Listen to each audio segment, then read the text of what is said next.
67 anyos na lalaking nakamotorsiklo patay matapos masalpok ng SUV sa Labrador, Pangasinan. Insidente na hulikam. Tutukan sa report. Makikita sa kuha ng CCTV camera sa Barangay Bungalon, Labrador, Pangasinan ang isang motorsiklo sa gilid ng kalsada. Nasa likuran naman sa inner lane ng kalsada ang isang paparating na puting SUV. Ilang saglit pa, nasalpok ng SUV ang motorsiklo. Bigla raw lumiko ang motorsiklo na papunta sana sa kabilang bahagi ng kalsada. Sa lakas ng impact, tumilapon ang motorsiklo ng hanggang 15 metro kasama ang 67 anyos na rider at ang kanyang 6 na taong gulang na babaeng apo.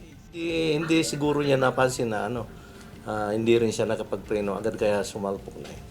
Biglang nasalpok niya yung motor. Nangyari ang disgrasya pasado 1:00 ng hapon kahapon kung saan ihahatid lamang sana ng biktima ang kanyang apo sa eskwelahan.